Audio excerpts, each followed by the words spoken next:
വിശുദ്ധ ഖുർആൻ വിവരണം അധ്യായം 26 7, 9 സൂക്തങ്ങൾ. അവർ ഭൂമിയിലേക്ക് നോക്കുന്നില്ലേ? എത്ര മുന്തിയതരം സസ്യങ്ങളാണ് നാം അതിൽ മുളപ്പിച്ചിട്ടുള്ളത്. തീർച്ചയായും അതിലൊക്കെ വലിയ ദൈവിക ദൃഷ്ടാന്തങ്ങളുണ്ട്. എന്നിട്ടും അവരിലധികവും വിശ്വാസികളാകുന്നില്ല. തീർച്ചയായും നിൻ്റെ രക്ഷിതാവ് പ്രതാപിയും ദയാപരനുമാണ്. ദൈവത്തിൻ്റെ അപാരമായ കഴിവുകളിൽപ്പെട്ടതാണ് ഈ ഭൂമിയിലെമ്പാടും കാണുന്ന വിവിധ ഇനം സസ്യങ്ങൾ, ഫലവൃക്ഷങ്ങൾ, അവയിലൂടെ ഉൽപ്പാദിപ്പിക്കപ്പെടുന്ന ധാരാളം ഭക്ഷ്യവിഭവങ്ങൾ, മനുഷ്യർക്കും മൃഗങ്ങൾക്കും ജീവിക്കാനാവശ്യമായ ഈ ഭക്ഷ്യസാമഗ്രികളൊക്കെ ഒരുക്കി വെച്ചത് ഈ പ്രപഞ്ച സൃഷ്ടാവായ ഏകദൈവമല്ലാതെ മറ്റാരാണ്? ഖുർആനിൽ അബസ എന്ന അധ്യായത്തിൽ 24 മുതൽ 32 വരെയുള്ള സൂക്തങ്ങളിൽ പ്രകാരം പറയുന്നുണ്ട്, മനുഷ്യൻ അവൻ ഭക്ഷിക്കുന്ന ഭക്ഷണത്തെക്കുറിച്ച് ചിന്തിച്ച് നോക്കട്ടെ.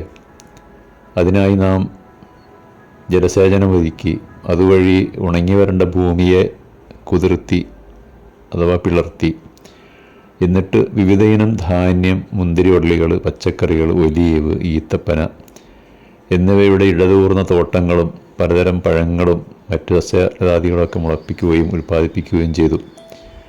ഇതൊക്കെ നിങ്ങൾക്കും നിങ്ങളുടെ കാലികൾക്കും ഭക്ഷിക്കാൻ വേണ്ടിയാണല്ലോ.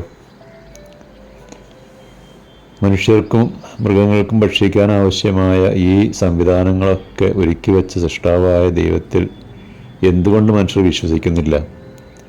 നേരെമറിച്ച് യാതൊരു ഉപകാരമോ ഉപദ്രവമോ ചെയ്യാൻ കഴിയാത്ത കോടിക്കണക്കിൽ മനുഷ്യനിർമ്മിത ദൈവങ്ങളെ പൂജിക്കുകയും ആരാധിക്കുകയും ചെയ്യുന്നുണ്ട്.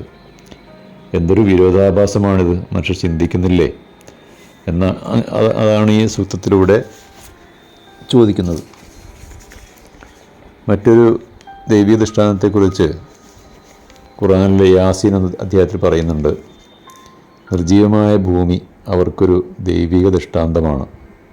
നാം അതിനെ സജീവമാക്കുകയും അതിൽ ധാന്യങ്ങൾ ഉൽപ്പാദിപ്പിക്കുകയും ചെയ്യുന്നു. അതാണ് അവർ ആഹരിക്കുന്നത്.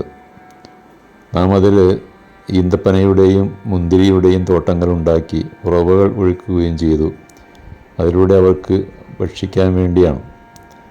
ഇതൊന്നും തന്നെ അവരുടെ കൈകളാൽ ഉണ്ടാകുന്നതല്ലല്ലോ. എന്നിട്ടും എന്തുകൊണ്ട് അവർ ദൈവത്തോട് നന്ദിയുള്ളവരായി മാറുന്നില്ല? ഇങ്ങനെയുള്ള ഒരുപാട് ചോദ്യങ്ങൾ ഖുർആനിൽ പല സൂക്തങ്ങളിൽ നമുക്ക് കാണാൻ സാധിക്കും. അതിലൂടെ ഉദ്ദേശിക്കുന്നത് മനുഷ്യരെ ചിന്തിക്കുന്ന ബുദ്ധിയുള്ള മനുഷ്യരെ ഉത്ബോധിപ്പിക്കുകയാണ്.